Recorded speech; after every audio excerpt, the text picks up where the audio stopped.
The most encouraging things were probably my coach, Zina Marinov. She was from Ukraine, and she just passed away last year. That was very sad, but she was very encouraging. And then my family, there's no doubt.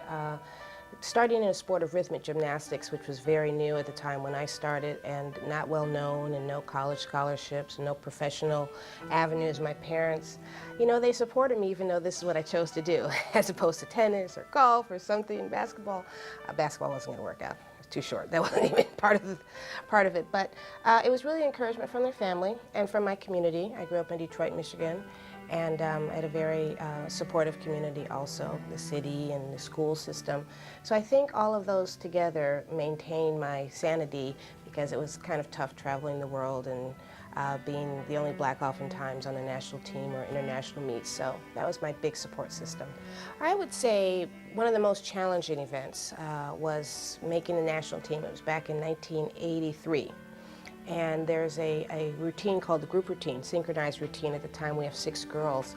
And so when they choose the team, they take like the top 12 in the country, and you train at the Olympic Training Center for 6 weeks. But you can kind of tell who's going to be on the top team. They put the top 6 to do all the choreography, so everyone kind of knows. So I had already been on the national team, and I was on that top A team doing the choreography. And then they all bring you to a room together to announce who's the national team going to World Championships, and they sit you down, and they read off the list, and they read off the list, and they didn't read my name.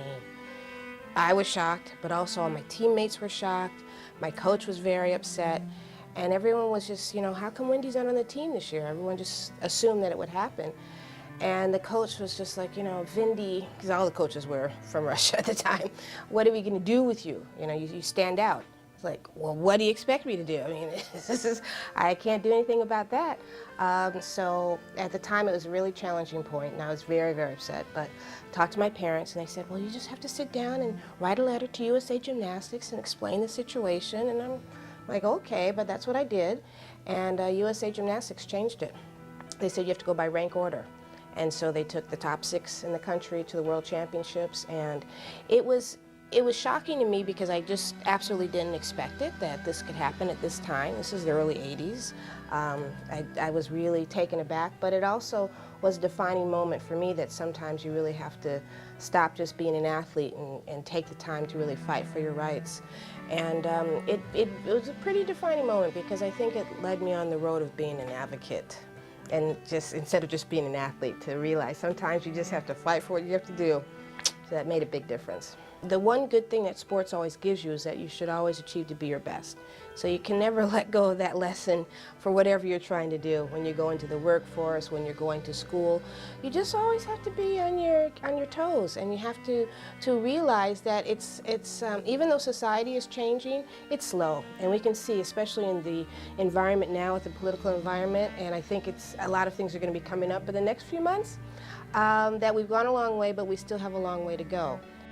My legacy in sports, I think, would really be to really encourage young people to do whatever they want to do. I mean, when I was a competitor, I went across the grain. You know, rhythmic gymnastics was not a sport you wanted to do. I really had to devise my own style and to really work hard to be noticed in a sport that wasn't traditional. And so I always encourage young people to do whatever it is their passion is. I started my foundation, the Wendy Hilliard Foundation, 10 years ago, really just to expose things to young people, to all kinds of sports. I mean, I love gymnastics, it's my first love, but I really love all sports. And I want my legacy to be that I created opportunities for young people to follow their passions. And the track that I use is sports. I feel that it's been my calling the last 5 years. But I think my legacy is to be, she went out there and she made her own way as an athlete, and she developed opportunities for young people.